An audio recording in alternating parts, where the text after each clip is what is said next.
ಪೇಷಂಟ್‌ಗಳಿಗೆ ಸರಿಯಾದ ರೀತಿಯ ಚಿಕಿತ್ಸೆ ಕೊಡಲ್ಲ. ಮತ್ತೆ ದುಡ್ಡುಗಳನ್ನ ಜಾಸ್ತಿ ಹೇಳೋದು.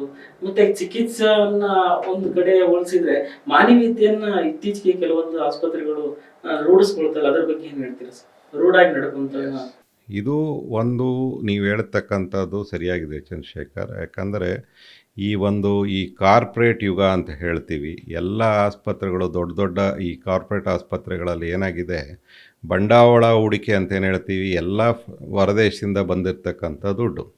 ಈ ಬಂಡವಾಳಶಾಹಿಗಳೇನು ಮಾಡ್ತಾರೆ, ಅವ್ರಿಗೆ ದುಡ್ಡೊಂದೇ ಮಾನದಂಡ ಆಗುತ್ತೆ. ಮಾನವೀಯತೆನ ಎಲ್ಲ ಒಂದು ಕಡೆ ಬದಿಗಿಡ್ತಾರೆ.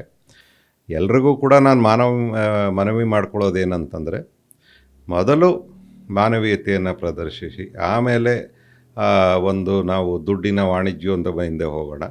ಯಾಕಂದರೆ ಯಾರಿಗೇ ಆಗಲಿ ಒಂದು ಎಮರ್ಜೆನ್ಸಿಯಲ್ಲಿ ಟ್ರೀಟ್ಮೆಂಟ್ ಬೇಕು ಅಂತಂದರೆ ನಮ್ಮ ಕರ್ನಾಟಕ ಸರ್ಕಾರ ಕೂಡ ಆ ನಿಟ್ಟಿನಲ್ಲಿ ಒಂದು ಕಾನೂನನ್ನು ಮಾಡಿದೆ.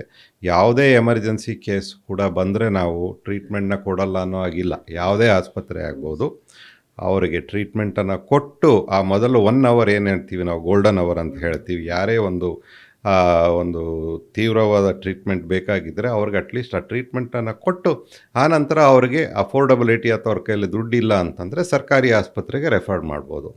ಅದಕ್ಕೂ ಕೂಡ ಒಂದು ಸಣ್ಣ ರೀಇಂಬರ್ಸ್ಮೆಂಟನ್ನು ಸರ್ಕಾರ ಕೊಡ್ತಾ ಇದೆ. ಅದರ ಉಪಯೋಗ ಪಡ್ಕೋಬೇಕು.